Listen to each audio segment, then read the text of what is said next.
Yes. Kenneth Walker. Hold on, let me see. I hate trying to figure out how to do things over here. I'm so not used to this. You and I play this week.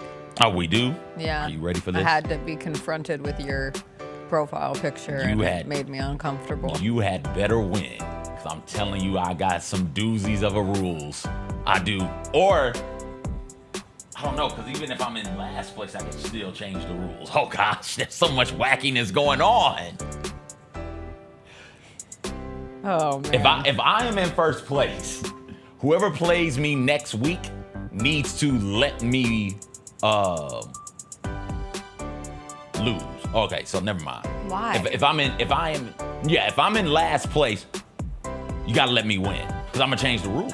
Why would you change the rules? Because first and last place at the end of week 4 get to change the rules. No. Yes. Chris is gonna We talked you. about this. We didn't get to talk about this because I wasn't here. Chris is quite literally going to kill you. Well, hey.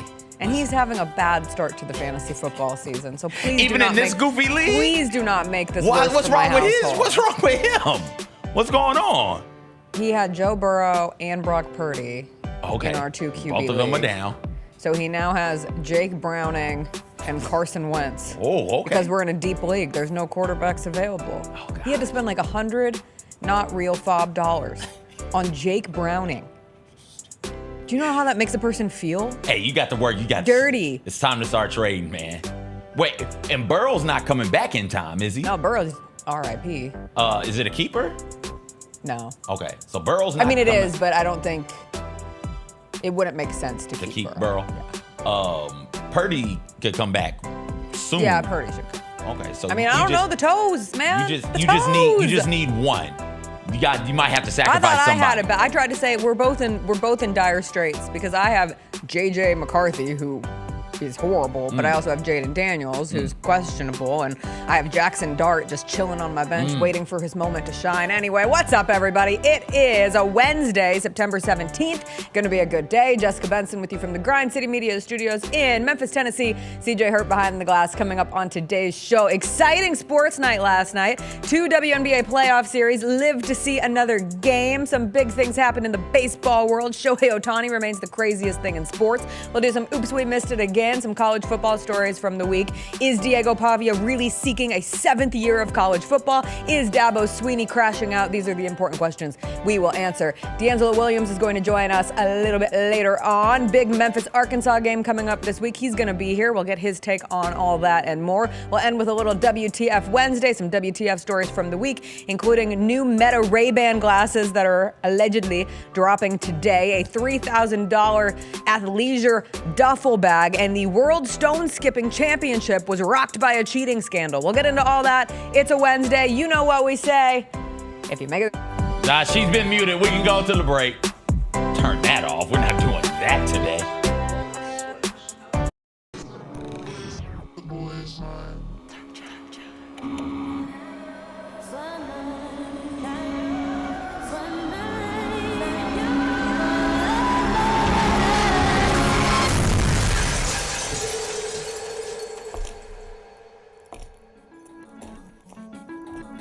You ready? I've been ready. What are we waiting for?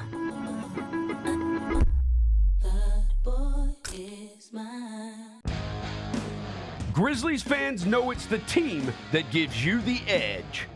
Big River Steel does too. And much like the Grizzlies have recruited legendary talent, we want you to be part of our team. Are you ready to be part of something legendary? Then visit www.bigriversteel.com. That's www.bigriversteel.com.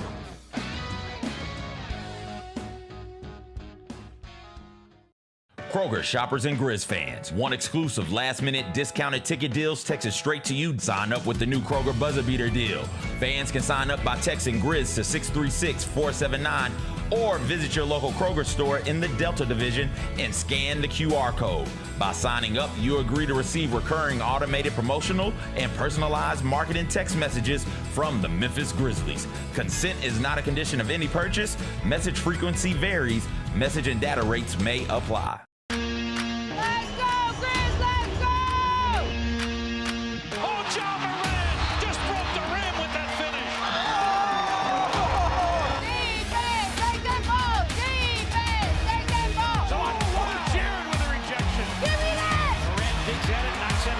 Picked up by Pippen. Lob. Brandon Clark.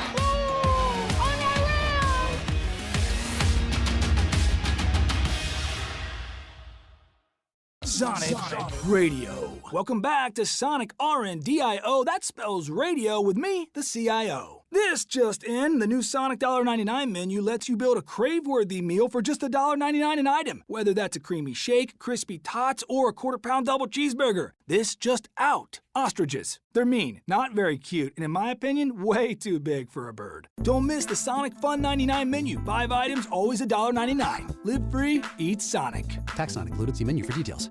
How did they sell you on Memphis? I was really looking at the success that Memphis had, something I wanted to be a part of, and then the reputation Coach Silverfield and Coach Cramsey had as an OC, the things that he was able to do with Seth and the things that he's done in his career. I felt like that's something I wanted to be a part of, and I felt myself being able to excel in his offense. And also, I looked at the weapons around and everybody that I was going to be playing it with. The Chris Vernon Show, live on weekdays at noon on YouTube at Grind City Media and the official Grind City Media app.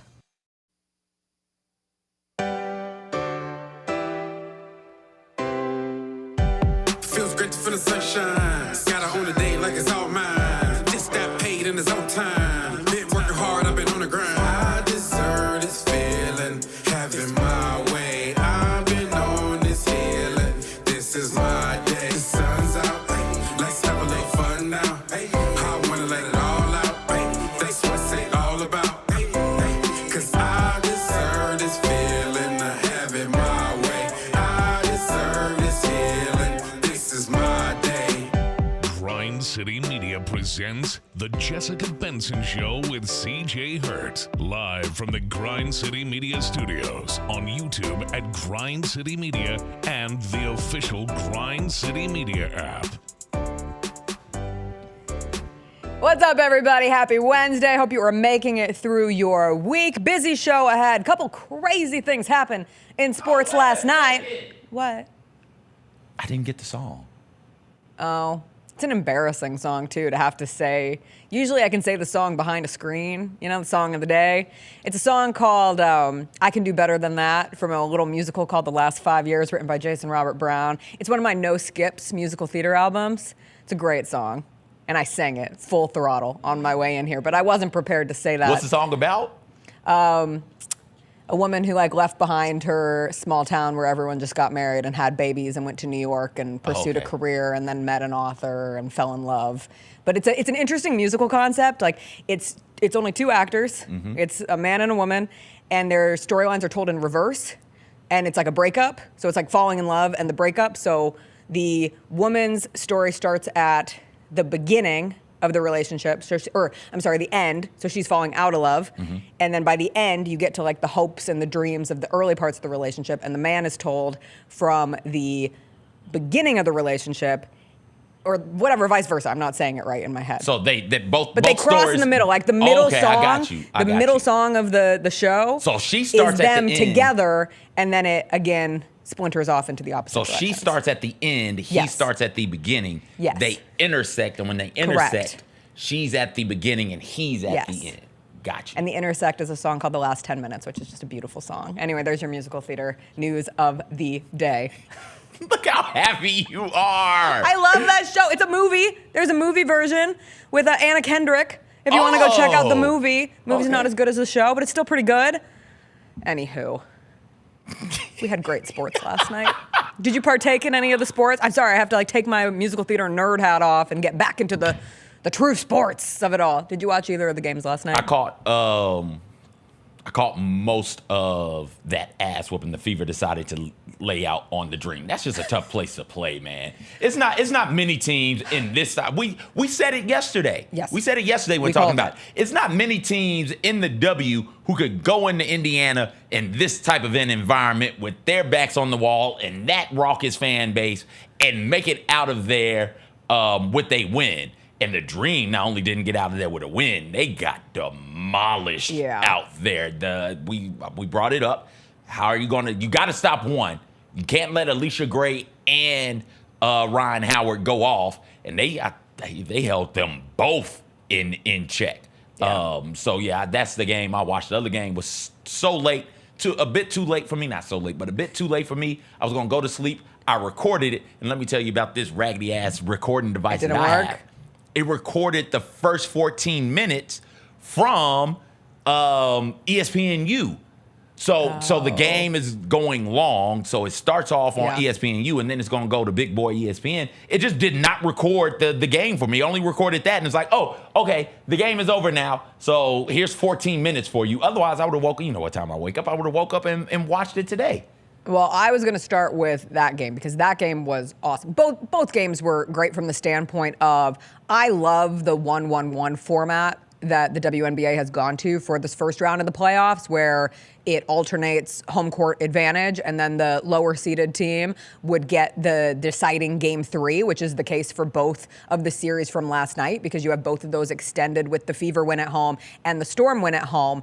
But that Storm Aces game was truly the kind of game where I'm just like, you are so stupid if you are still trying to pop up out of your little troll hole and say, nobody cares about the WNBA. Nobody wants to watch women's basketball this time of year. I had to listen to my husband talk to somebody last night with my own ears say, I just can't get behind watching women play. But it's fun for the women. Let the women enjoy it. But I can't get behind watching women play basketball. I just don't get it. And I'm like, it's a great basketball game. Like, it went down to the wire. It was incredibly exciting. It's just so silly to me when games like that exist. I digress. I just had to get on my high horse and complain for a moment. The Storm ended that game on a 16-4 run. They overcome a double-digit deficit to eventually snap the Aces' 17-game winning streak. And that will be the biggest headline from last night. Storm snap Aces' 17-game winning streak. Skylar Diggins and Nneka Ogwumike combined for 50 points. It was the first Storm playoff win since 2022. Snapped a 6-game postseason skid of their own.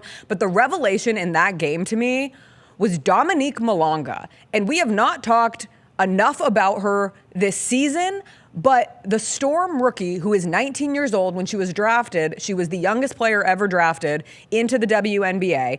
And last night, she was shutting down A'ja Wilson. Just shutting her down. She's 19 years old, and she's going up against a group of all-stars and one of the best players in the league, the best player in the world in A'ja Wilson. And her defense was one of the primary reasons that the Storm ultimately win that game. I saw an ESPN analytics post that the Aces had a 97.5% chance to win the game with 6:04 left. They were up 10. That's when Dominique came back in the game. The Aces went nearly 5 minutes without a field goal. And Malonga also had a clutch and one that gave the Storm a 1-point lead with about 30 seconds left. And she hit the free throw. Big moment for a 19-year-old for a rookie. But it was her defense that was just wildly impressive, like fearless defense on A'ja Wilson. And she had a bit of a slower start to the season, so she was never in the mix of Rookie of the Year conversations. But oh my God, I was reminded, like, she's the one who dunked going into the draft process. And not full head of steam running down the court. No, like jumps dunking. up.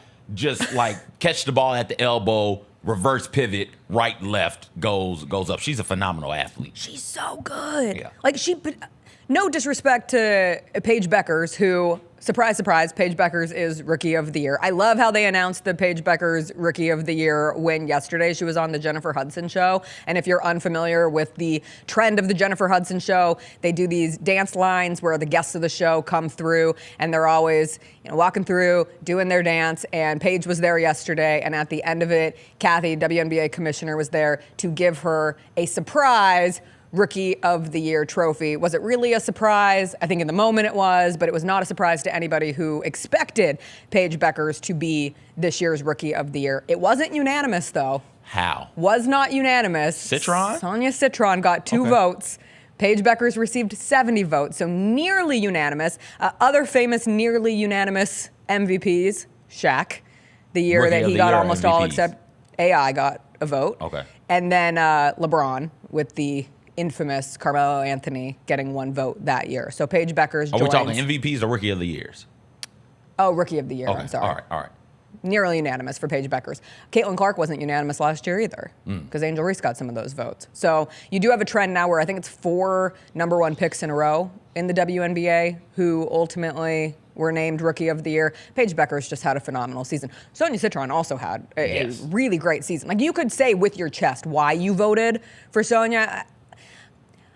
I never really care about the unanimous side of things, because if someone feels that passionately about giving her the vote for what she did with the Mystics, defensively, what she was for that team, the impact she had on winning for that team, go for it. But everybody knew Paige Bueckers was going to be Rookie of the Year. That said, if you had done like a second half of the season, Dominique Malonga would have at least been in the conversation. Her slow start didn't allow for her to be in that mix. But watching that game last night, I was like, she has the potential to be the thing that makes the Storm relevant. You talk about franchise-changing players, and she has that within her. So And the Storm win that game. Most of these people who come in, most of these women who are coming in here into the WNBA in their rookie seasons, they're in their 20s. They're 22, 23. Hell, some of them are rookies. We saw a couple of it's the Mercury's rookies. Where it is, they're rookies, but they're all damn near 30 at this point. But it's so hard to make it onto a roster once you get drafted. So a lot of people end up drafted, but don't make rosters until, they're 26, 27. So they're balling out overseas, waiting for that opportunity, and finally they come over. So there's that. She's 19. We don't see 19-year-old rookies in the W very often. No, she has like every youngest player to ever do this record, simply because she's 19. She's awesome, and she's 19, and we don't have. She had a double-double last night, second straight double-double for this postseason for her. And I saw a stat. She's the youngest player to ever have 2 double-doubles in the postseason. I'm like, yeah, because we don't see 19-year-olds in the postseason in the WNBA. She's awesome. They call her Baby Baguette, which I also love. Oh, okay. Because she's French. Okay. It's better than Baby Wemby. Or like female Wemby. I'm like, let her be her own thing. Baby Baguette. Baby That's Baguette. A nice one. Baby Baguette. The other game, we watched Fever. We're just gonna ignore the Skylar Diggins piece of this? Oh, she was awesome. We're just gonna ignore the fact that she went out there and got that bucket to ice the game? Yeah, it was pretty sick. Like, I didn't see the whole game, but I you saw the bucket to ice. That, and in reading and watching various clips, her 15-point second quarter was what kept them in that game. 3 3-pointers made in that quarter. Like, she looked like young Skylar. She looked like Skylar fresh out of Notre Dame. I remember that Skylar Diggins. Yes. Also, we talk about, feeling old and being surprised at how these athletes continue to stay not just in leagues, but relevant and good for as long as they have. How long has Skylar Diggins been doing this? Can't let Skylar go left. Well, like, that's the thing. Icing it with a mid-range shot is cold. You can't let Skylar go left. You know what it is when she gets to that left hand. But yo, man, like, Skylar Diggins out here still you know hooping. what it is when she gets with her left hand, because we've seen it time and time and time again. It just showed when the Storm play like that, and this has been the case for the Storm all year. The inconsistencies have doomed the Storm, but when you get that out of Skylar, when you get that out of NECA, you also had Erica Wheeler with all of 11 of her points coming in that fourth quarter, the Dominique Malonga piece of it all, Gabby Williams. Like, they're built to be able to pull off an upset like the one they did last night. Now we'll see. It shifts back to Las Vegas, and again, home court really does matter. It's one game. It's one game, baby. That's all they got to get. That's why I really like the format. A lot of people want it to eventually expand to a more traditional 5-game first-round series, or just would feel closer to normal. But the 1-1-1 makes it so chaos-inducing. I'm all for it. You lose the big upsets, and that's part of sports. But the other part is, hey, you want the best teams to be out there competing when it's all said and done for a championship.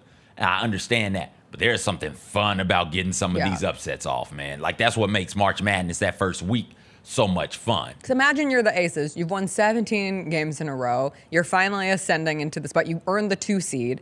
And now you've lost one on the road, and it sets up a winner-go-home on your home court, so you get that piece of the advantage. But, like, as the great Ellie Goulding once said, anything can happen. Anything can happen. Anything can happen. I should not have let you start the show with a musical theater note. You're just on a different level. I've been on my sing-song game. Your I'm what? playing my sing-song game. What's that? I'm just singing and songing all over the place. I play 30 minutes of piano every day for my mental sanity at this point in the world.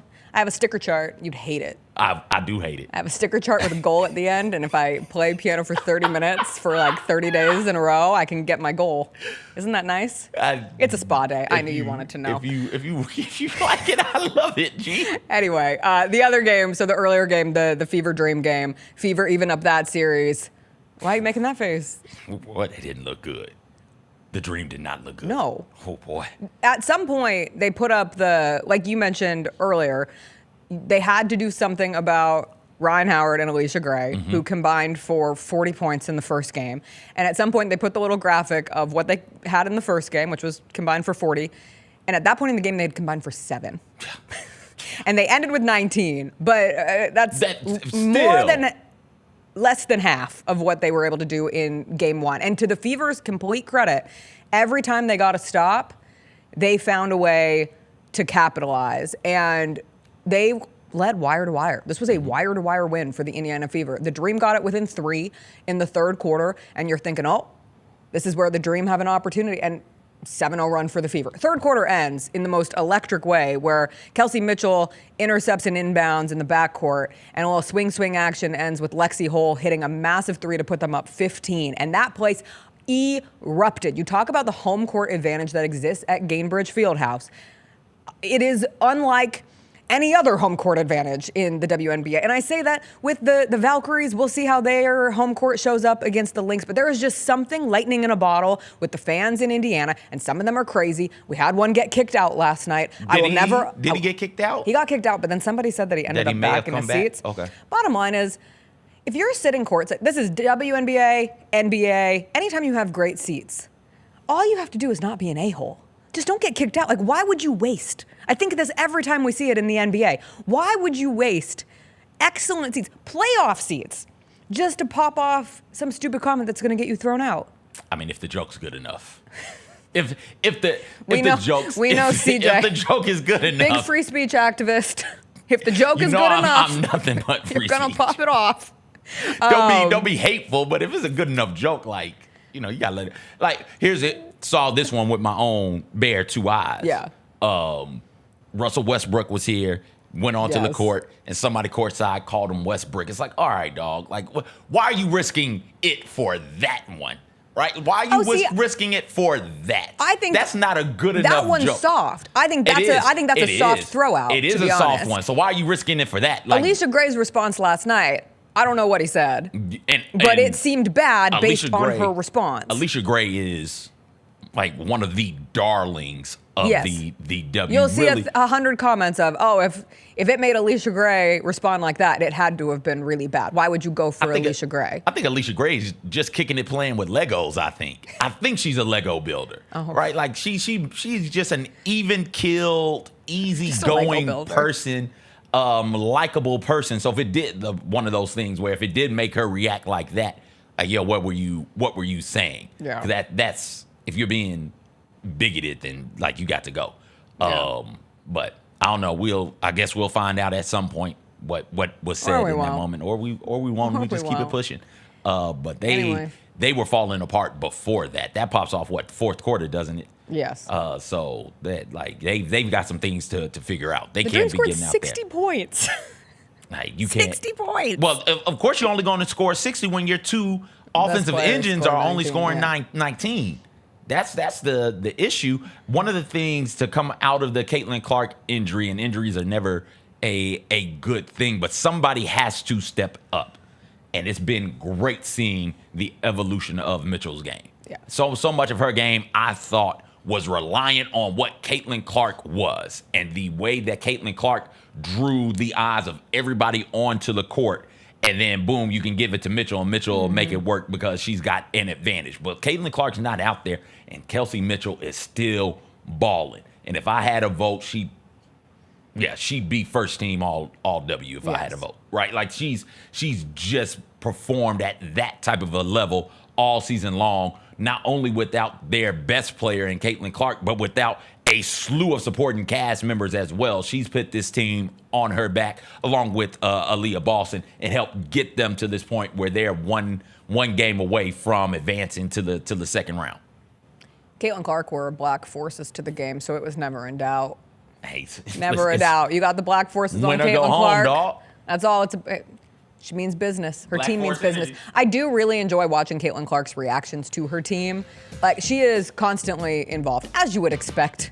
It's a team she wants to win. She's cheering for them, but she is like the #1 cheerleader and constantly ending up out on the court and having to kind of draw back because she's so into it at all times during the game. So we'll see. Both of these games, both of these series, I should say, get extended. We'll see if that is the same case later tonight when the Mercury and the Liberty play. Looks like Brianna Stewart is likely not going to be available in that game for New York. And then Lynx Valkyries, both of those games on ESPN this evening. We'll take a quick break. When we come back, some big college football storylines popped off yesterday. Plus, you know us, big baseball show. But every once in a while, something happens in baseball that's so big, we have to talk about it. We're talking about the big dumper. We're talking about Shohei Ohtani, Dabo Sweeney, Diego Pavia. What a mix. After a quick break.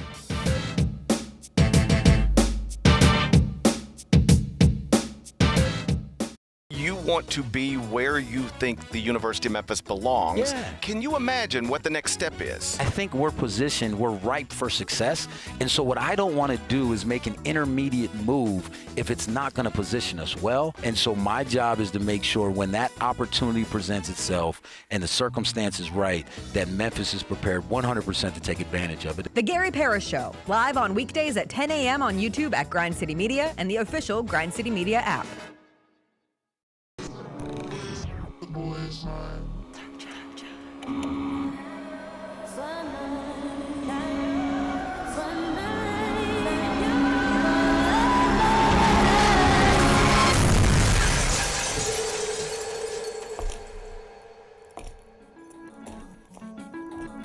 You ready? I've been ready. What are we waiting for?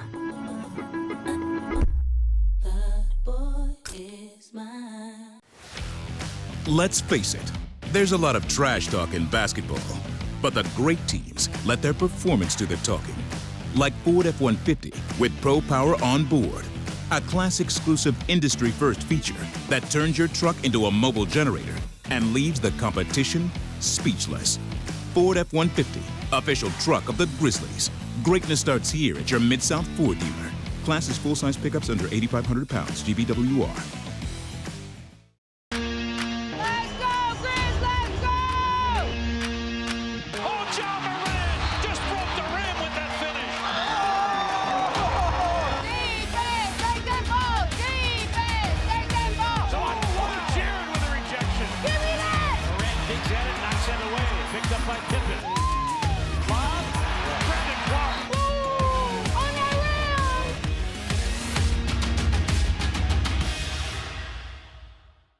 Sonic Radio. Welcome back to Sonic RNDIO. That spells radio with me, the CIO. This just in, the new Sonic $1.99 menu lets you build a crave-worthy meal for just $1.99 an item. Whether that's a creamy shake, crispy tots, or a quarter-pound double cheeseburger. This just out. Ostriches. They're mean, not very cute, and in my opinion, way too big for a bird. Don't miss the Sonic Fun 99 menu. 5 items, always $1.99. Live free, eat Sonic. Tax not included. See menu for details.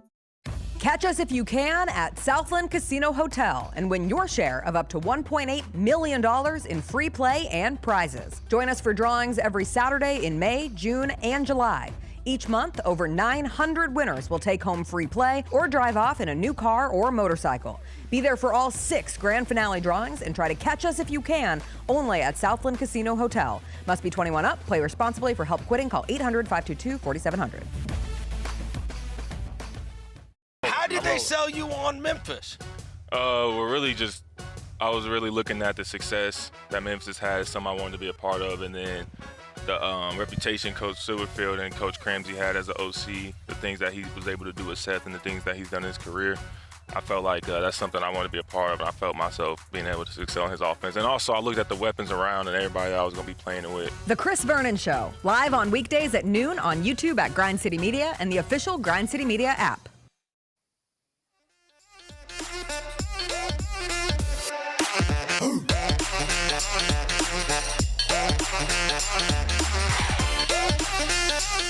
Welcome back, welcome back. I know we are not the best baseball show on earth. Our sad innings counter lays dormant. There's nothing to find. What is there to find? I will say, we were gifted these awesome jerseys by the Redbirds that CJ has on, and I just dropped this card, so hold on. Give me one sec. The card. It's Friday. We've got, is this the St. Patrick's Day? I was going to start with Grizzlies Day, so which is Saturday. Saturday, we got Grizzlies Day. The rookie's going to be out there, so Coward. Who's the other one? Why am I blanking? Javon Small, I apologize. I almost said Carter. I knew it wasn't Javon Carter. Javon Carter. They're going to be out there. You get one of these cool jerseys, and check this out.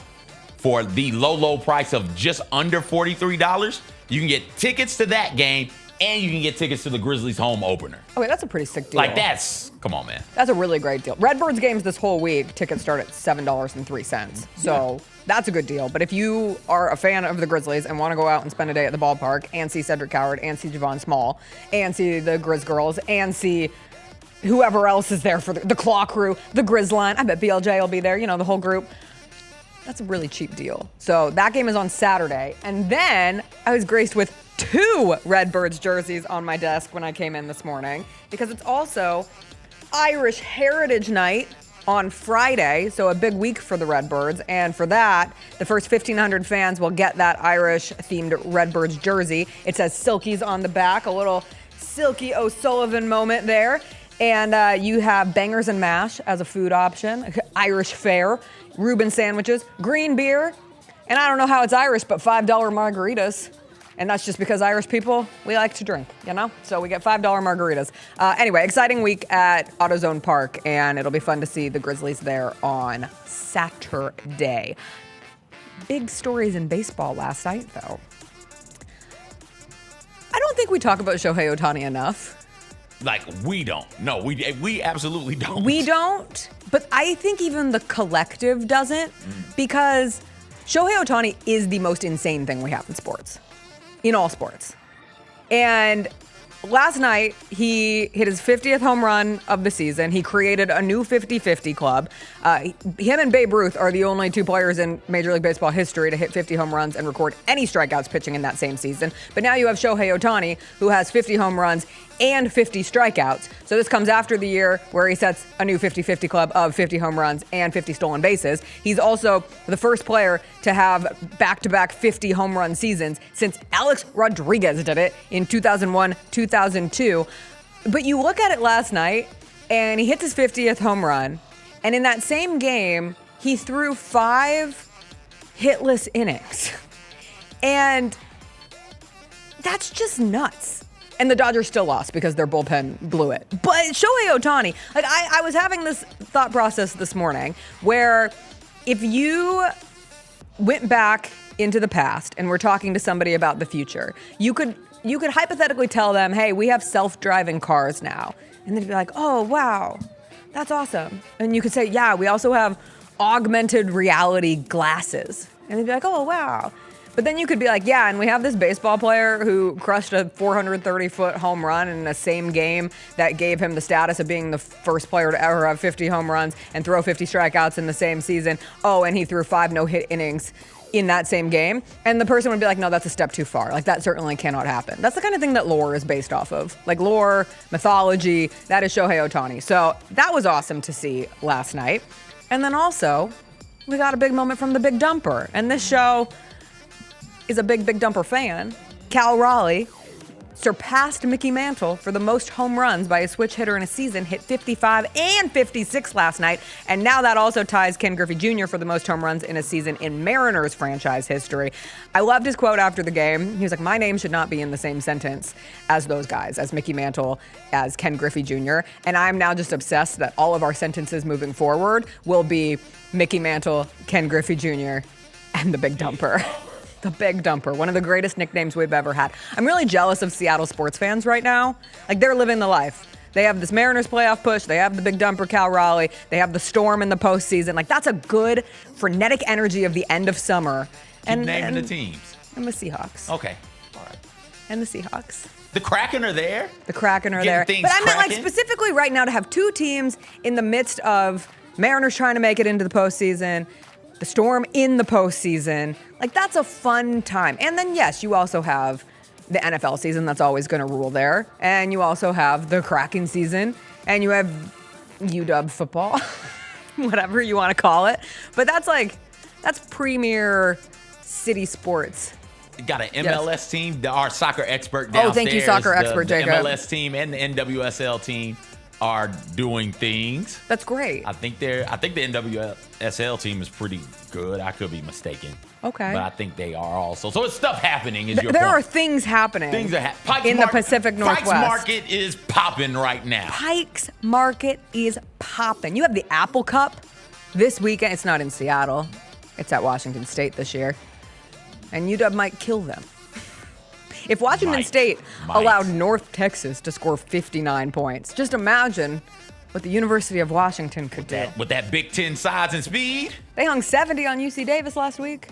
Those are your fun facts that you did not know about college football. Hey, speaking of college football. Hobnob is around the corner also, don't forget. It's not around the corner. It's in Tacoma, which is a little bit far away. It's around the corner. I did look up to make sure Hobnob was still, it's still open. It's still open. I was like, what if CJ just is shouting out this random closed Tacoma business randomly on our show?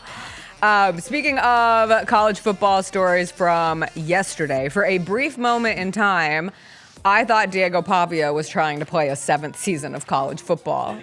He is not. He is not. His attorney spoke in a U.S. Court of Appeals yesterday for the 6th Circuit, and he said that unless the rules are not found to be subject to antitrust, that they are going to stack on a challenge to the redshirt rule and ask for an injunction so Pavia could play in 2026. But then Pavia got on X and said, Cap, this is my last year. So he closed that down really fast. He even put the handshake emoji to make it for real. Basically, what this all is Pavia is still in the middle of a lawsuit with the NCAA. So he's playing because he was given a temporary injunction to play this season, but the lawsuit is ongoing. It's over the eligibility rules, arguing that JUCO years should not count towards NCAA eligibility. Yes, CJ. So it's still ongoing. It's ongoing. So if they lose this, does that mean the NCAA is going to come through and wipe away this entire season and wipe our memory of how special this Vanderbilt team is and Diego Pavia? I do not know how. I don't legally know how that would work, and I think they are. He would be an ineligible player that they allowed to play the entire season. That's exactly what is going to happen. But I think based on recent you never really know, because sometimes the courts have sided with the NCAA and sometimes the courts have sided with the player. But the whole point is this argument of should JUCO years count towards your ultimate NCAA eligibility. And I personally think they have a pretty good case, because they've been arguing that when you're in JUCO, you're pursuing a 2-year degree, and your NCAA eligibility clicks when you are at an institution pursuing a 4-year degree. So if you're someplace where you can only go towards a 2-year degree, why should that take away from you being at an institution where you are playing for a 4-year degree? And in the case of Diego Pavia, he played 2 seasons in JUCO before ultimately jumping over and playing Division I NCAA football. So that's where, if they won, he could be eligible for another season. But it's not really about Diego Pavia. It's about future JUCO athletes having the opportunity. So everyone wants to dunk on Diego Pavia for playing a 6th season of college football right now. But this could set the standard where you are having, and you want to know what? I don't care. It does not bother me one bit if somebody went the JUCO route, earned their way up through the ranks, ultimately jumps over, and then has the chance to make it. Because now with NIL, and that's where you get into the weeds of, are you keeping someone from being able to make their money? Are you stepping in the way of an individual's opportunity to make money in this country, which is what you were supposed to be allowed to do? And so with antitrust laws and all of that, I would foresee a pretty good case from Pavia's lawyer and these future JUCO athletes. I care about it deeply, because I can't tell you how many times in the offseason playing the college EA Sports college football, it's like, yo, I would like to get this JUCO kid. He's like a 70 overall, and he's only going to be here 2 years. And I will go out and find a freshman who can come in and be like a 65 who's going to be here 4 years, and I'll be able to grow them and develop them a bit more. So if we change that rule, I can then recruit the JUCO kid in EA Sports, NCAA, 2K, whatever the hell it's going to be called, and I can keep him 4 whole seasons. And then he can continue to grow and make my dynasty all the more stronger. So, yeah, this matters to me. I'm happy for you. I care about this. One other big story from the college football world yesterday. Dabo Swinney might be crashing out. Isn't he always? This isn't new. Dabo counter argument pops off all the time with fans. Well, he popped off because he had his weekly press conference yesterday coming off Clemson's loss to Georgia Tech over the weekend. They are 1-2, and he was asked if he was feeling the criticism, and he launched into an 8-minute answer that included this poll quote that was all over the place yesterday, where he said, "Hey, listen, if Clemson's tired of winning, they can send me on my way, but I'm going somewhere else to go, somewhere else to coach. I ain't going to the beach. Hell, I'm 55. I got a long way to go. Y'all gonna have to deal with me for a while. I got a long way to go. I'm just getting going. I'm just now good enough to be a head coach. I'm just now figuring it out. So we'll be around a while. Let's hang in there." He went on to expand on the importance of perspective. He said, if they want me gone, they're tired of winning. They can send me on the way because that's all we've done is win. So if they're tired of winning, we've won this league 8 of the last 10 years. Is that not good? I'm just asking. Is that good? I don't know if that's good or not. To win your league 8 of 10 years, to go to the playoffs 7 out of 10 years, to be in 4 national championships, win it twice. We're a little down right now. Take your shots. But I got a long memory in case y'all don't know. I would highly recommend going and watching some of the clips from Dabo Swinney yesterday because it plays like a college football coach out of a movie or a TV show in the best of ways. And hearing him say these words is far more entertaining than me, but they're long. Like every video of Dabo from yesterday is like 2.5 minutes and beyond because he just talked and talked and talked. There was another question he was asked if there was one offensive play that he would like to take back from Saturday's game, and that spurred a 13-minute answer and like 3,000 words. So he was feeling wordy yesterday. I will say, we do this. At the end of the day, like 2 things can be true. Clemson is underperforming this season and is out of the AP poll. And yes, Clemson has been to the playoffs 7 times in 10 years. But this is a what have you done for me lately sport. And they have not been to a national championship game in 2020. And that's just a fact. That doesn't have to reframe Dabo Swinney's success at Clemson. It just explains why the expectations are what they are. Y'all act like Clemson football mattered before Dabo got there. It didn't. It only mattered insofar that they had a bunch of talent and they always Clemsoned. Clemsoning was a thing that we used to say to describe when people came up way short on a task. And we don't say that anymore. Clemsoning, you know couging, chargering. Clemsoning was a, come on, man. Here's Dabo since he got there in 2009. Here's where they finished ranked. AP poll. 24, didn't finish ranked. 22, 11, 8, 15, 2, 1, 4, 1, 2, 3, 14, 13, 20, and 14. They aren't ranked right now. Let the season play out. It is what have you done for me lately, but it's what have you done for me lately. We give you a chance to get back right. We give people a handful of bad seasons to get back right when they've got that type of a resume. Never mind the national championship games, the playoffs, the ACC championships, right? Yeah. Like, never mind that. Forget that. Put that to the side for a moment. Just focus on where you are ranked at the end of the season when the rankings matter. And in all but one, he got there in 2009. In all but 1 year, Clemson has ended the season ranked, and he's eradicated Clemson. That conference used to be run by Florida State. I remember Florida State just going through the ACC, beating the hell out of everybody year after year after year, Clemson included. And then you add Miami. It was like, oh, this is going to be Florida State and Miami's thing.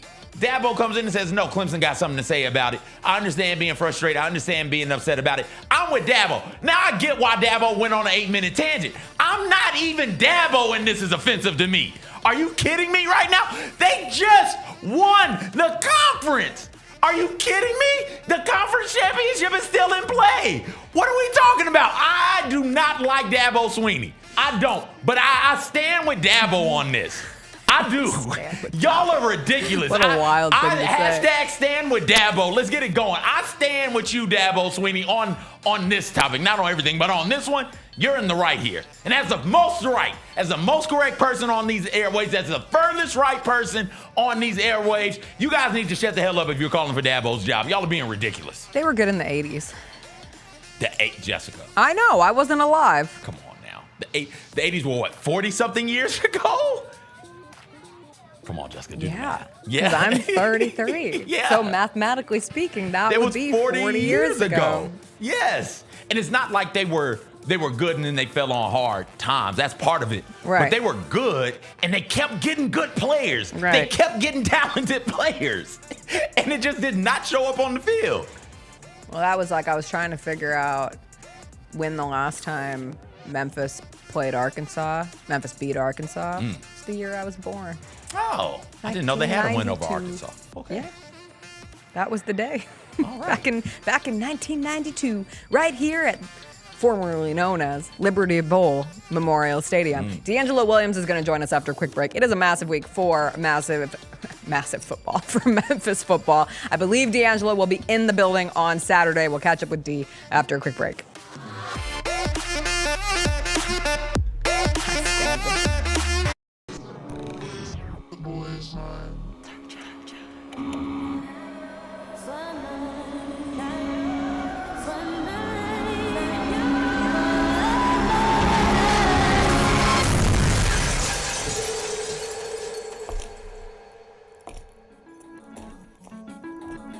You ready? I've been ready. What are we waiting for?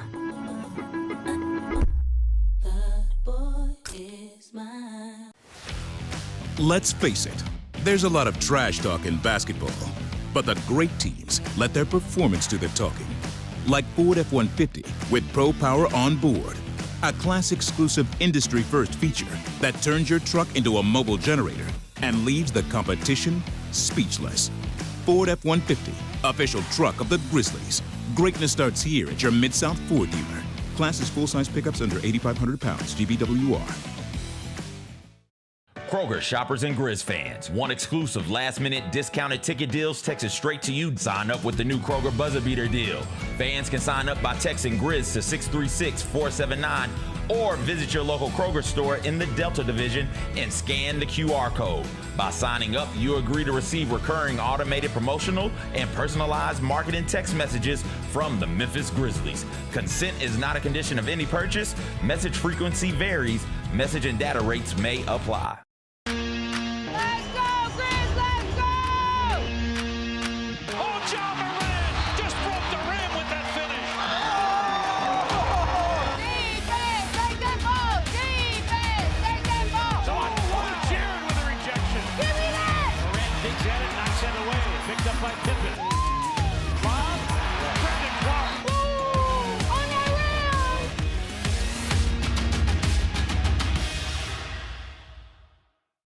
Catch us if you can at Southland Casino Hotel and win your share of up to $1.8 million in free play and prizes. Join us for drawings every Saturday in May, June, and July. Each month, over 900 winners will take home free play or drive off in a new car or motorcycle. Be there for all 6 grand finale drawings and try to catch us if you can, only at Southland Casino Hotel. Must be 21 up. Play responsibly. For help quitting, call 800-522-4700. How did they sell you on Memphis? We're really just, I was really looking at the success that Memphis had as something I wanted to be a part of, and then the reputation Coach Silverfield and Coach Cramsey had as an OC, the things that he was able to do with Seth and the things that he's done in his career. I felt like that's something I wanted to be a part of, and I felt myself being able to excel in his offense. And also, I looked at the weapons around and everybody that I was going to be playing it with. The Chris Vernon Show, live on weekdays at noon on YouTube at Grind City Media and the official Grind City Media app. You want to be where you think the University of Memphis belongs. Yeah. Can you imagine what the next step is? I think we're positioned, we're ripe for success. And so what I don't want to do is make an intermediate move if it's not going to position us well. And so my job is to make sure when that opportunity presents itself and the circumstance is right, that Memphis is prepared 100% to take advantage of it. The Gary Parrish Show, live on weekdays at 10 a.m. on YouTube at Grind City Media and the official Grind City Media app.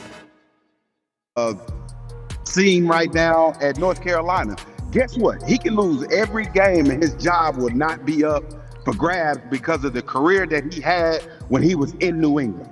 But if he continues it, he will lose it though.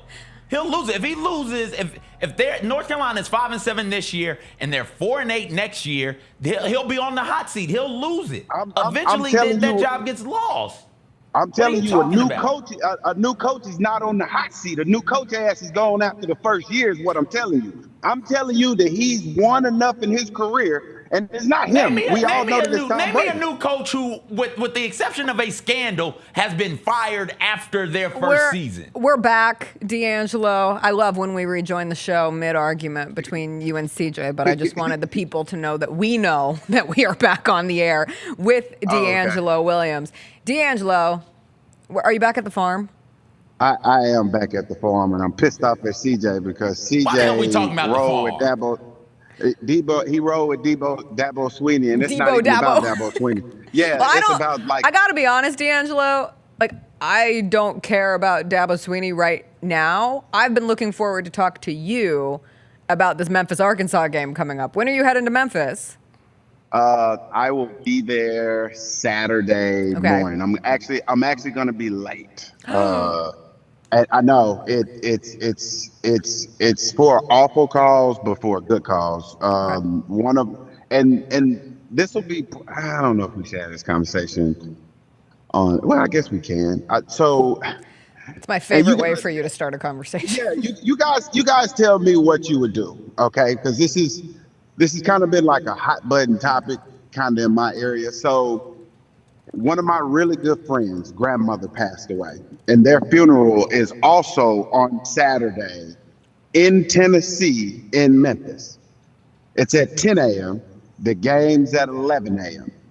Question is, do you go to said funeral and be late for the game, or do you just go to the game and say, hey, I already had things planned. I'm sorry, I can't make it. And they already know what you're doing. So Would you have tell me? Yeah. Would you have come for the funeral if the game was not occurring on the same day? Yes. Okay, you would have gone to the funeral no matter what. Yes. But now here's the thing, though. Like, we all say that until the dates come out, and we're like, ooh. I am done. I went to my last funeral. I'm done going to funerals. So I'm going to the game. What a wild thing to say. I'm done. Like, I can't do funerals. You can't do that. You can't shut that down that early. Yeah, you can't shut it down that early. I can. Just like I'm not going to let go of a coach after one bad year. I can also say I'm done going to funerals, right? Like, I'll show up and kick it in the parking lot and hug everybody on the way in and catch them on the way out. I'm not going to any more funerals. I'm not. So for you, DeAngelo, I say go to the football game. Go to the football game. Holla at them at the repass. Is it going to be a repass? Larry Porter spent 1 year at Memphis and got fired. 2. I only remember the one. The other one, I guess karma won't allow me to remember the year.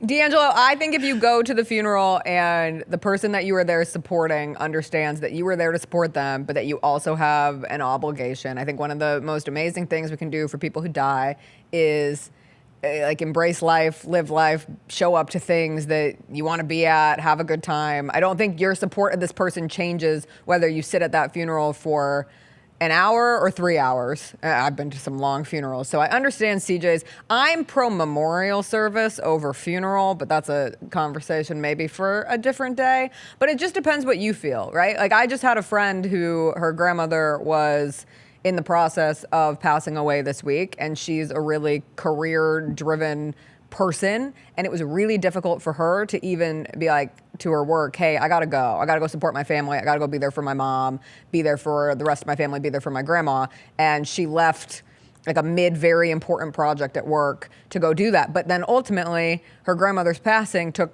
longer than expected, as that happens sometimes when someone moves into hospice, and so eventually she had to leave. And so she wasn't there for the end part and going into the funeral. But like, you just make it work for like, only you can decide how you feel about the grieving process of this person and how the person that you're trying to support will ultimately feel about you. I got a question. Is the person you're supporting in this trying time, are they a college football fan? Just yes or no. Are they a college football fan?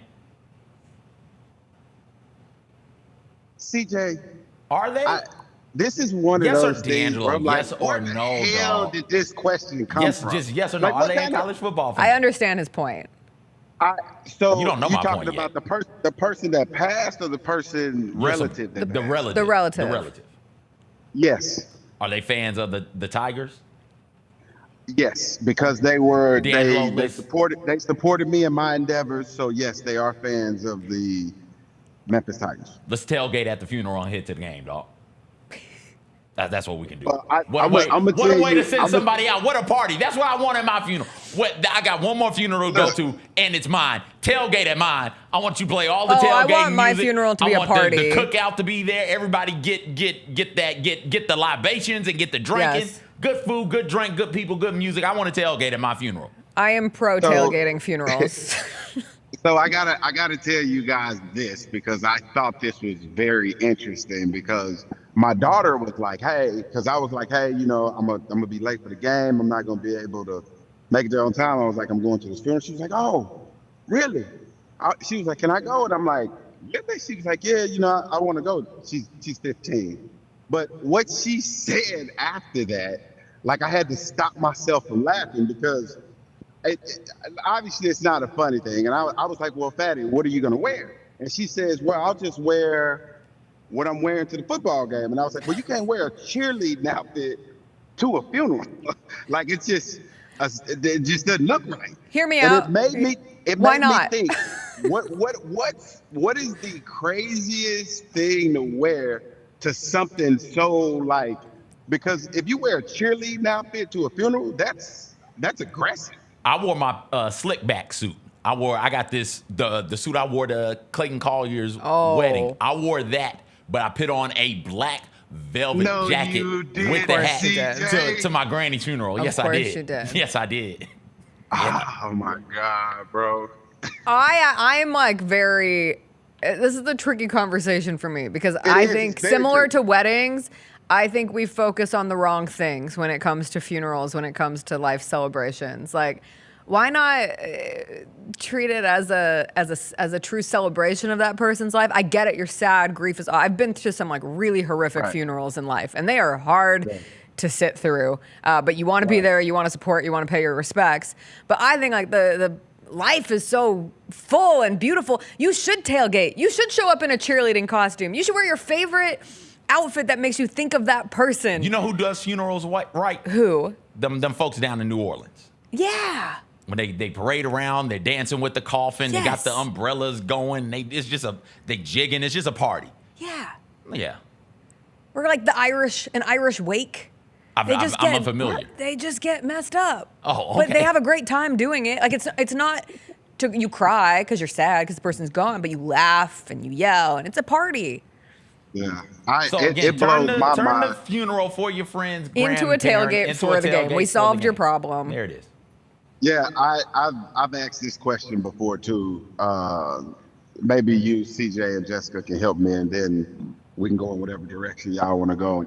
After all these years, centuries, decades, like since the history of mankind, we have died, and we're going to continue to unalive. That's everybody's end game. It's factual. Why are we so sad every time somebody goes? We know it's going to happen. But our minds have not like transitioned or evolved enough to understand like, okay, this is going to happen to everybody. We understand that. Like, when do we as a people just accept it and like, there's no grieving process because we understand that this is the cycle of life? Never. Never. What are you talking about? You're always going to grieve, but I do agree that this is like one of my favorite conversations, DeAngelo. I don't think we deal with death properly in this country, particularly. Like, we hide from death. We're so afraid of it. We don't talk about it. We don't talk about the process sometimes. We don't talk about like the aftermath, the lead up to it. But you're right. It happens. It comes for all of us. So it's a universal truth. Yes.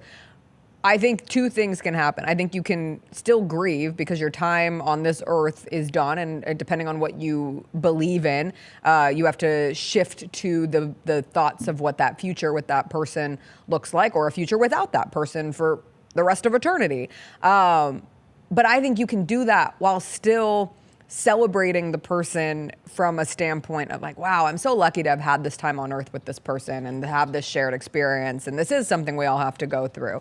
But I get why that's so hard. Like, I'm not saying, I think I don't handle grief particularly well. I wish I handled it better. I wish I could take that approach of, weren't we lucky to have the time we had? and then not be so distraught. But because of how we talk about death and how we show death in this country too, like we're kind of weird about it. We are. I have this like hidden joke that whenever it's gonna probably be stuck in y'all head too. Yeah, let's do it. I love a joke about death. Let's go. Well, no. Whenever anybody dies, I always think that there's a person out there that start their death story by saying, "Man, I was just with them yesterday." Oh yeah. What you mean? Like, every single time. They got anything to do? Like every single time. Anything to do with their death? Like, yeah, I was just with him last week. What you mean he died? Like, I literally just did this yesterday. I just saw them 2 weeks ago.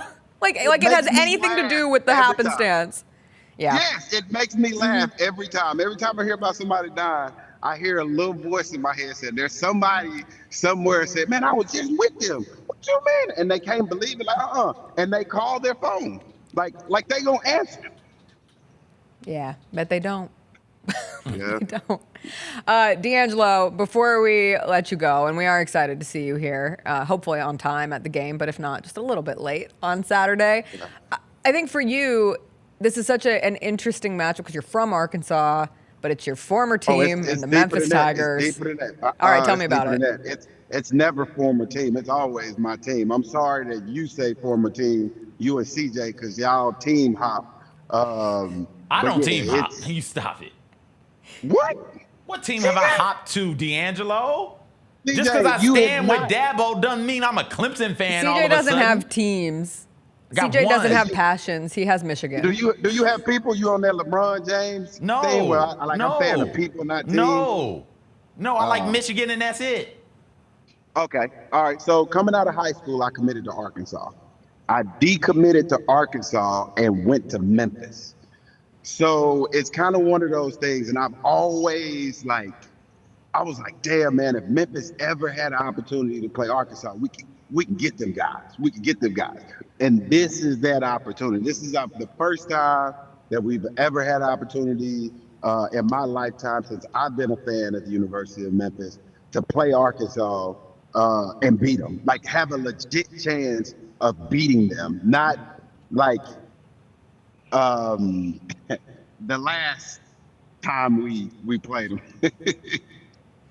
What do you remember about the last time?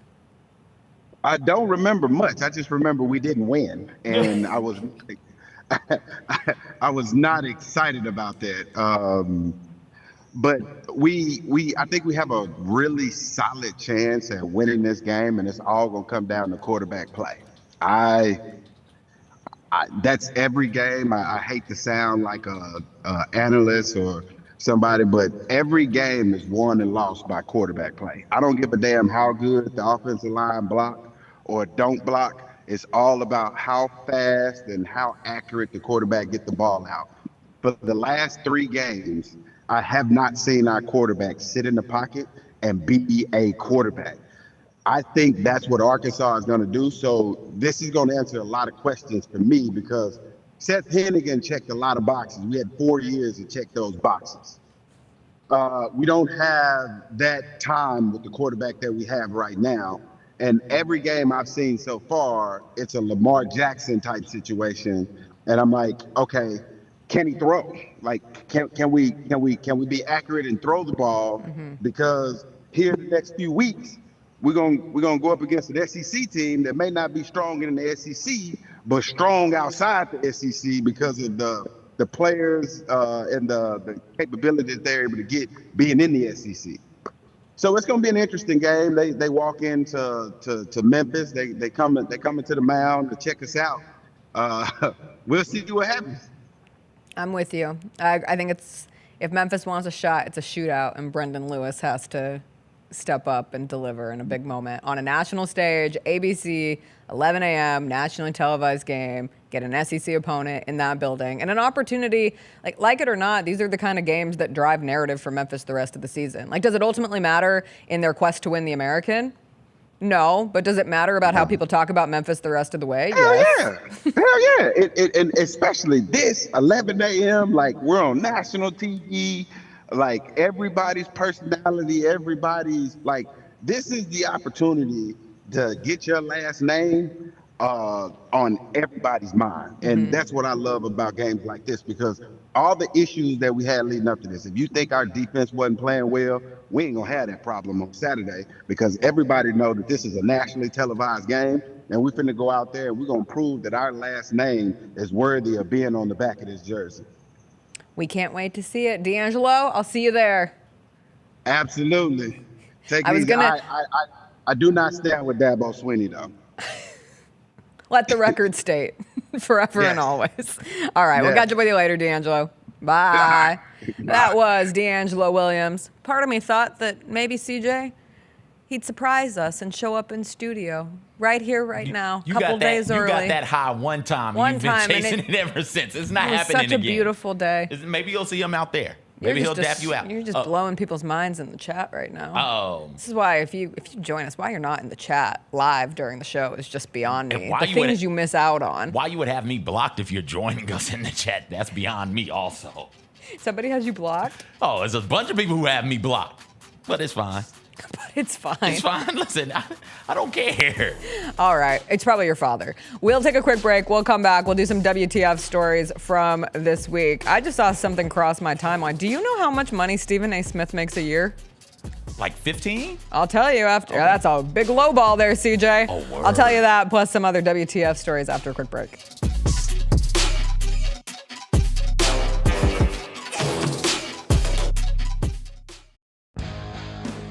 Grizzlies fans know it's the team that gives you the edge.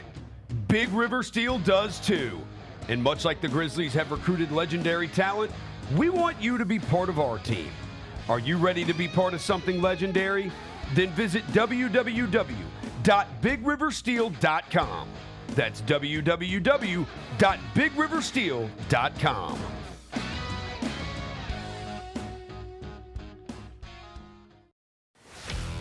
Let's face it, there's a lot of trash talk in basketball, but the great teams let their performance do the talking. Like Ford F-150 with Pro Power on board, a class-exclusive industry-first feature that turns your truck into a mobile generator and leaves the competition speechless. Ford F-150, official truck of the Grizzlies. Greatness starts here at your Mid-South Ford dealer. Class is full-size pickups under 8,500 pounds, GVWR.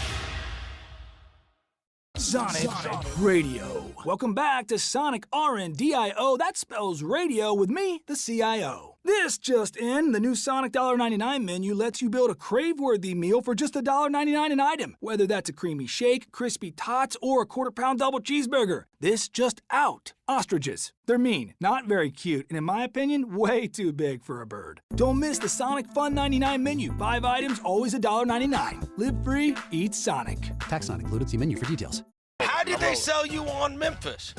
I was really looking at the success that Memphis had as something I wanted to be a part of, and then the reputation Coach Silverfield and Coach Cramsey had as an OC, the things that he was able to do with Seth and the things that he's done in his career. I felt like that's something I wanted to be a part of, and I felt myself being able to excel in his offense. And also, I looked at the weapons around and everybody that I was going to be playing it with. The Chris Vernon Show, live on weekdays at noon on YouTube at Grind City Media and the official Grind City Media app. You want to be where you think the University of Memphis belongs. Yeah. Can you imagine what the next step is? I think we're ripe for success.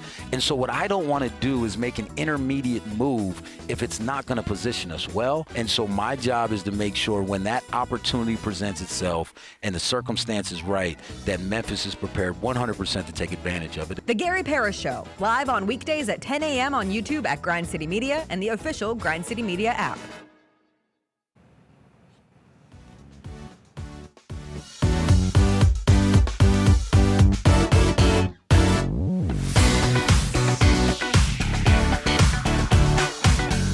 Welcome Welcome back. It is Wednesday. That means it's time for a couple WTF stories before we get out of here. This crossed my timeline this morning. Inside Stephen A. Smith's near $40 million a year bonanza as he launches into political primetime. This is an article in The Athletic this morning, and it lays out how Stephen A. Smith is now approaching $40 million a year in earnings. $40 million a year. That is absurd money. That is funny money. His new SiriusXM show launches tonight. It is not a sports show. It is a politics show. So it's $40 million a year from everything. Everything. Okay. So what's he making at ESPN? Then? 105 over 5 years. All right. Quick math. Do the math. About 20 mil. Then his SiriusXM deal is 36 over 3 years. So it's 33 million base from ESPN and Sirius, if you put those together. And then you combine that with the revenue from his YouTube channel and his podcast, he will approach $40 million a year. And he is launching this new show tonight called Straight Shooter with Stephen A. Was unaware that SiriusXM has a bipartisan POTUS channel. It stands for Politics of the United States. And Stephen A. has his new show on that. The whole purpose of this article is to show the shift of Stephen A. from sports to politics and the blending of those two things, and also kind of the flirtation of will Stephen A. Smith embark on a political career and ultimately run for office. But when you're making $40 million a year, as this article lays out, one would imagine he would do that for a minute before transitioning to a job as a public servant in politics because you got to make that bank first and foremost. That's just a wild amount of money. Listen, he's worth it. People pay attention to him. Yeah. Is that why Molly's That's what leaving? I wondered. All right, like, are we going to get a major, like, move from the sports analyst community and we get new people on First Take? And new people, like, you got to think Stephen A. But he's not leaving. He's going to keep making, he has that 5-year deal. There we go. And that's where the bulk of this money's coming from. So he can't leave. So I don't think he can, but sure. It wouldn't make sense for him to leave all that money out there. Right. Okay. But it's a matter of ESPN splitting the line. She already left? Yeah. She didn't show up for work yesterday. Nobody knows why.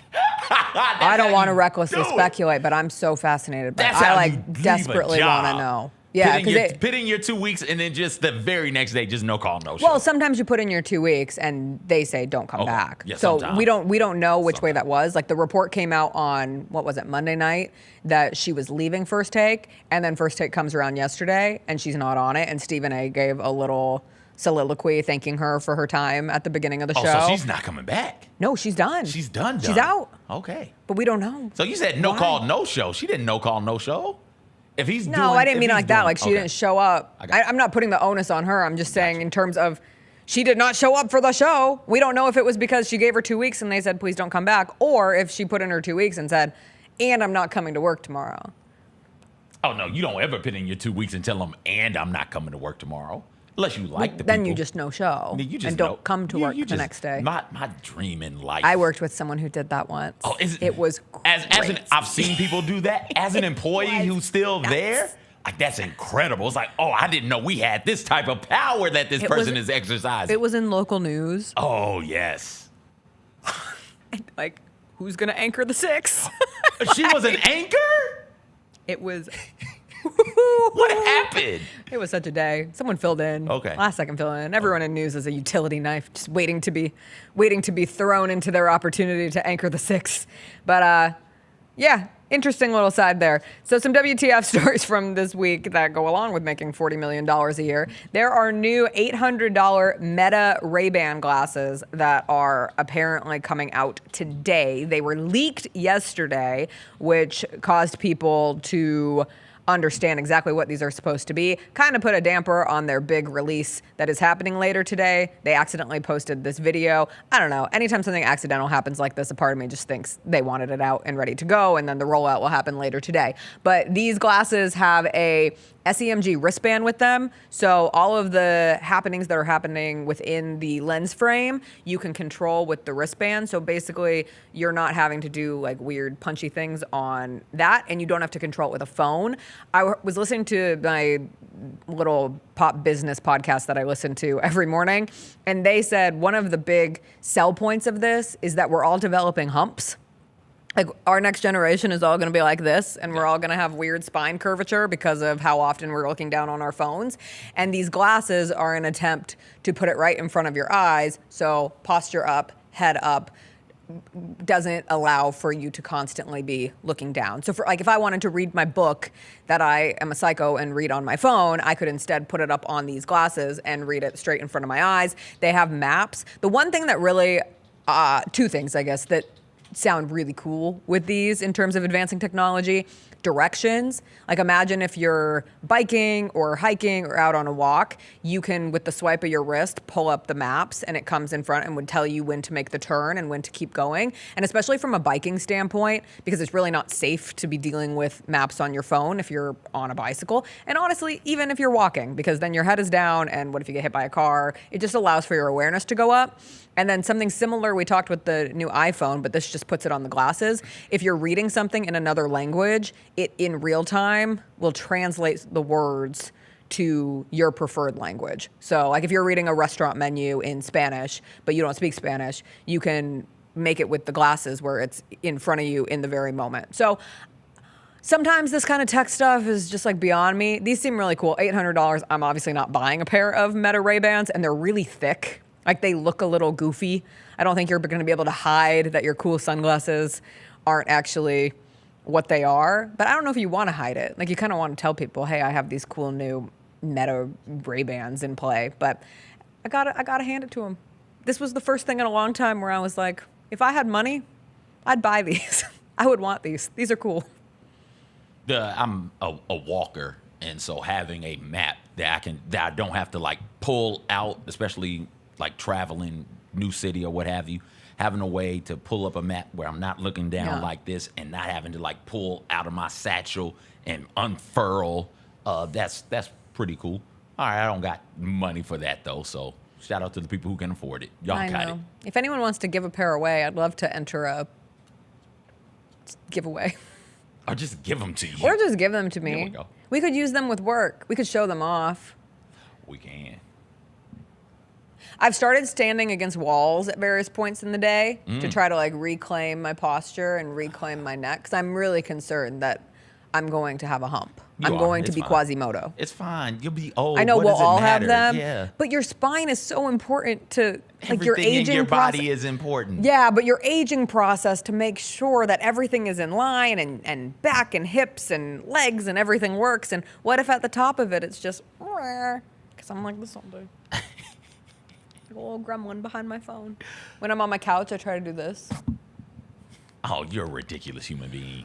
We have to think about these things. No, we don't. We're changing the way humans look. It's fine. We'll all be decrepit if we live long enough. All right. Speaking of things that like Jacob is saying and DeAngelo says, we're all going to die anyways. You know and what? then we're going to have the tailgate. And so maybe I should just spend maybe I should charge those $800 to my card. Well, you got some time before you die, Jessica. You got to live. So. And let's be clear, I've got some other charges on the card that need to be paid off before I pay for $800 glasses. I also will not be buying a $3,000 athleisure purse. This was the big news in fashion this week. Athleisure. Do you know what Alo is? No. Alo is a athleisure company, so yoga pants, sports bras, things that you could wear to work out, but more luxury items that you also would wear in America to go out in. I say in America because if you wear yoga pants in Europe, you will be shamed. Like nobody wears athleisure there. If you wear yoga pants on the airplane, they look at you like you're insane. Where? Like why are you wearing these booty hugging pants out in public? Where at? In Europe. Oh, really? Yes. Like it's very What's that casual? Jeans, slacks. Those are way too heavy. Dress. Okay. Whatever it is. All right. But like, or full sweats, just not yoga. Yoga pants is a very uniquely American accepted form of clothing to wear out in public. Okay. And I wear yoga pants all the time. I have no problems with it. But I'm a big Alo fan. My husband is a big Alo fan. Chris, Mr. Alo himself. Wait, he has Alo stuff? Oh my God, this man. I didn't know dudes had athleisure. Chris loves Alo. What's Chris made us Alo- go to 2 different Alo stores in New York last Christmas. What's men's athleisure look like? Like nicer sweats, t-shirts. He loves their t-shirts. Okay. He loves the feel of them. He got a jacket, like a big puffer jacket for the winter. Trying to think what else he got. He went on a big some running shorts. He just likes their clothes. He got on the Alo kick. But Alo is in the same brand of Lululemon, so it's more Nike. They're all they try to take what Nike has done and target more to women primarily, but have men's lines. Alo has done better with men than Lululemon. Lululemon, in my opinion, was very female focused. You have Fabletics, you have Athleta, there's a Rory, there's a million different athleisure companies at this point, but none of them are making $3,000 purses until this past week, where Alo announced their handbag line that has purses that range from $1,200 to $3,600. People are paying $3,000 for a duffel bag. Isn't I thought athleisure was just stuff that nobody's going to the gym, but it's supposed to be, hey, I bought this so I could go to the gym. You don't need a duffel bag to go to the gym. It just, that accessory doesn't fit to me. But now, a headband, a wristband, a mouthpiece, goggles, those make sense for why you would wear those with your athleisure. A duffel bag just confuses me. But this isn't meant to be worn with exclusively your athleisure. This is meant to be a high-end purse. Okay. It's made with Italian leather. Their CEO came out and said it should replace your Chanel, which is insane. If I win the lottery, I won't tell anyone, but there will be signs. I would love to be a purse person. I am not a purse spender. I can't do it. I bought one purse in my life. I used every cent I got from my college graduation because it was an investment and I was going to use it for work. And I look back on it and I'm like, wow, I probably could have invested this money. Now? In my closet. Okay. I'm too scared to take it out a lot of times. Yeah, I use it, but I'm not using it religiously. But I use it often. It's a YSL. I'm a big fan. But a lot of women in my life and around my wife love spending all their money on purses. We went to St. Louis in part so she could go to their Coach store, not outlet, to the Coach store to get herself what appeared to me to be just a regular paper sack brown bag. No real clue why she wanted that one, but she was excited. She wouldn't stop talking to me for 3 weeks about this bag. And every time I looked up at her, she was on the Coach website looking at that bag, fawning over that bag.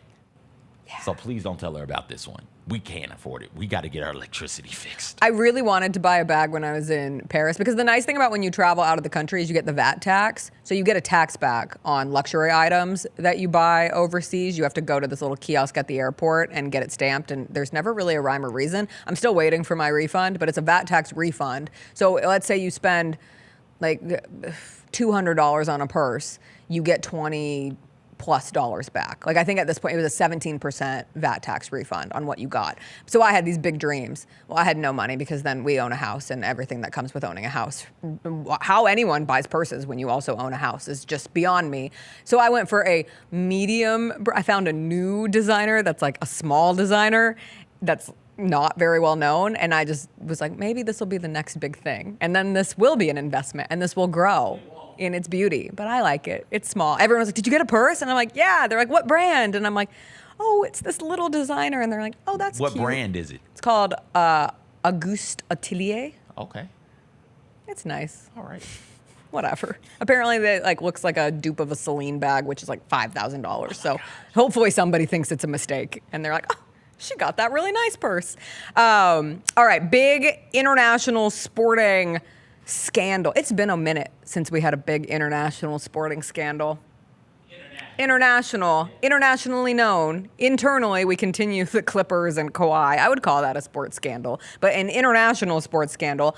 Earlier this month, over 2,200 people traveled from 27 different countries to a car-free island off of Scotland for the annual World Stone Skipping Competition. CJ, are you a good stone skipper? I used to be. I can't do it anymore. I've never had the gift. I can get 3 now if I get a good stone. Oh. I used to be able to do clear across the lake.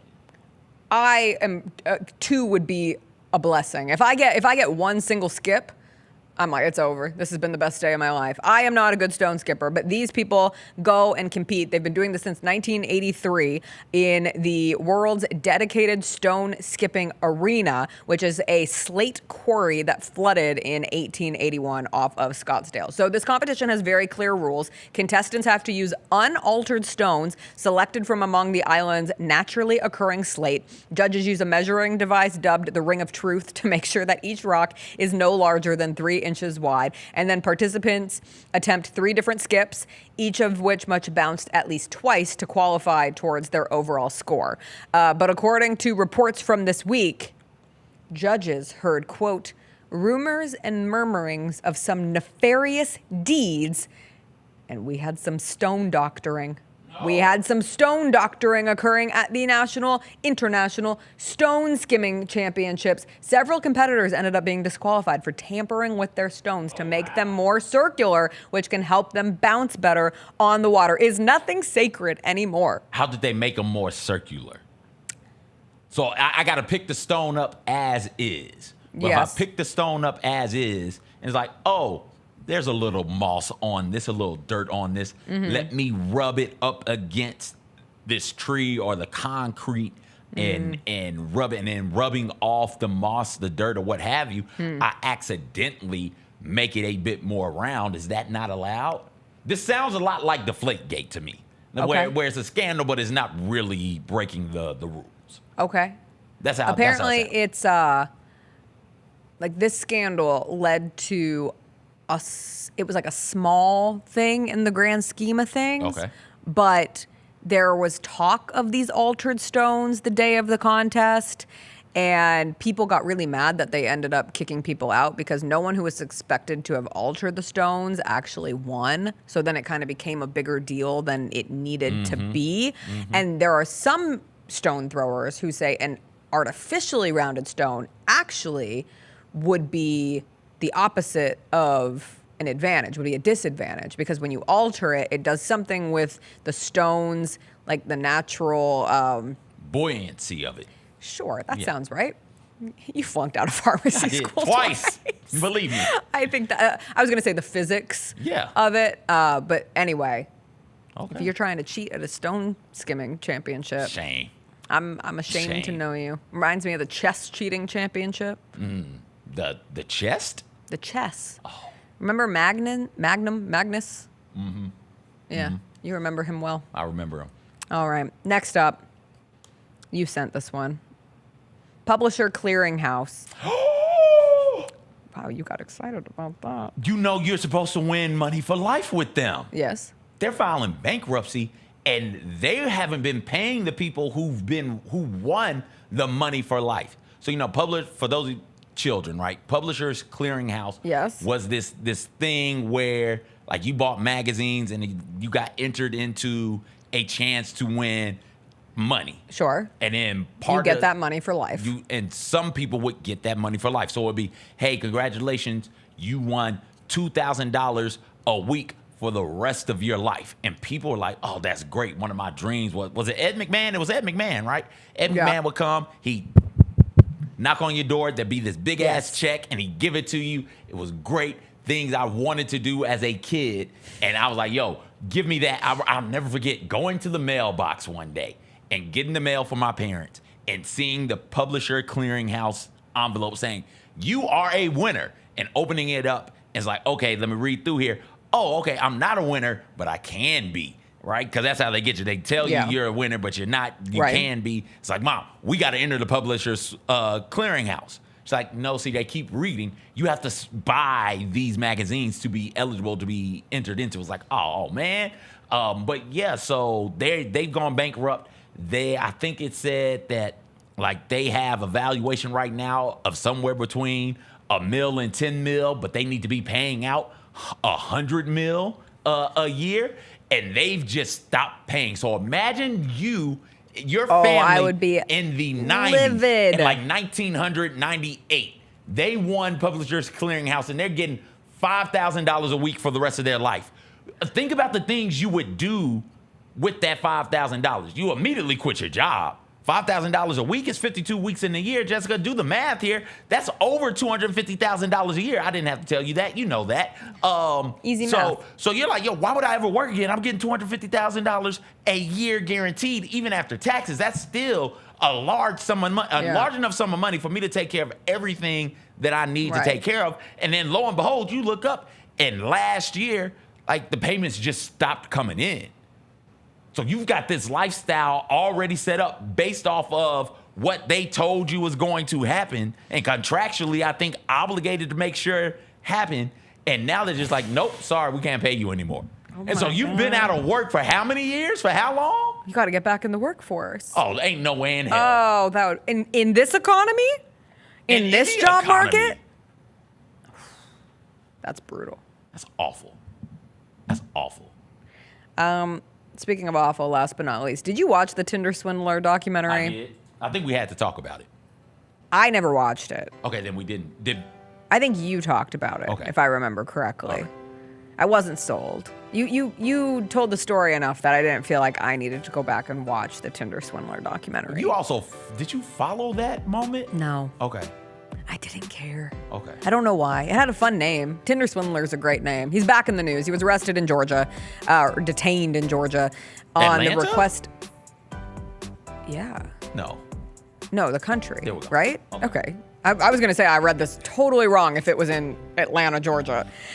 In Georgia, the country, on the request of Germany, which is another country, over accusations that he defrauded a woman in Brazil. So this is the guy who was the center of that 2022 Netflix documentary, The Tinder Swindler.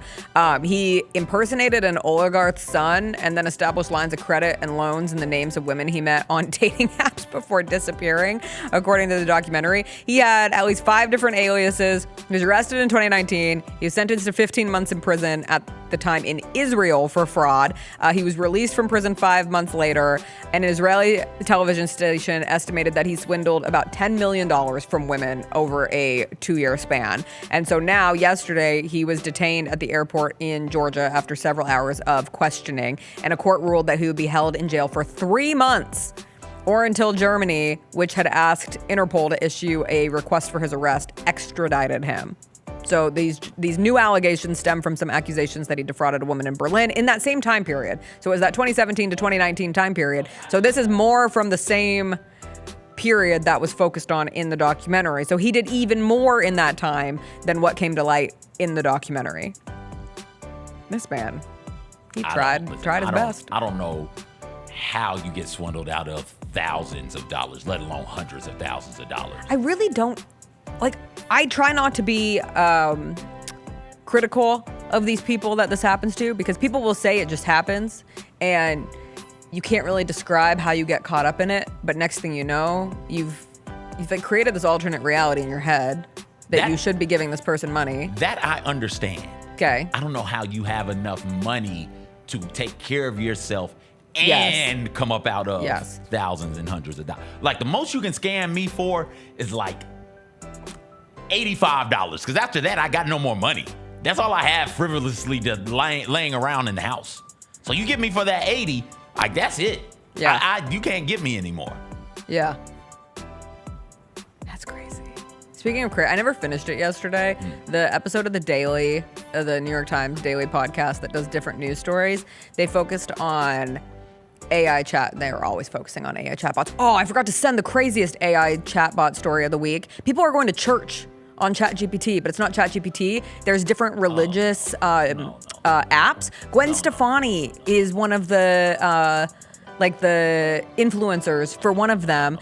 And I read the transcripts of one of these people talking to the app, and it was like, Jesus, are you there? And I was like, we are so cooked. We are so done. And the chatbot answered back, I am here for you, my child. And I was like, you have got to be joking me. Go to a church. Find community. Go to your church. Like when we talk about regulations, that's the type of shit I'm talking about right there. Nuts. No, we can't be doing You that. have to read. It's a crazy article. Okay. But the one that happened yesterday, really fast so I don't forget it, on The Daily is about a guy who, I forget the terminology for it, but it's when you get like wrapped up into an AI loophole that you convince yourself is real because the AI is adapting to you. And like chatbots are accumulators of knowledge. They're not really creating new things. Like they couldn't create a new mathematical equation, but this guy believed that he had created this incredible new mathematical equation that nobody else had ever found before. And it wasn't until he sent his research out to like dozens of experts in the field and he never heard back. And he finally put it into another chat GPT or an AI chatbot. And that chatbot told him, I think you're caught up in an AI loophole. Oh. So it was another chatbot that ultimately let him know that he was in a spiral that was not real. Anyway, fascinating listen. Just talking about people like who, normal people, this guy was a normal dude, smart dude, how it happens to somebody who you identify as just a regular, degular person. Anyway, what were you going to say? We didn't even talk about the exploding Prosecco bottles from Costco. Oh my gosh. What a waste of Prosecco. Okay? No, what a waste. No, that's your jam. Have you gotten rid of your bottles? That's my drink. Yeah. I don't have any Kirkland Prosecco at the moment. Is Sharon okay? Because them things just be popping. If my mom is still watching at the end of this show, just know I withheld making a joke for your sanctity, and you're welcome. And that's how we'll end today's show. Thanks, everybody, for joining us on a Wednesday. More WNBA playoff action tonight. Football will return tomorrow. Teresa Walker will join us as she does each and every Thursday. We'll be one day closer to Friday. It'll be great. We'll see you then. Bye.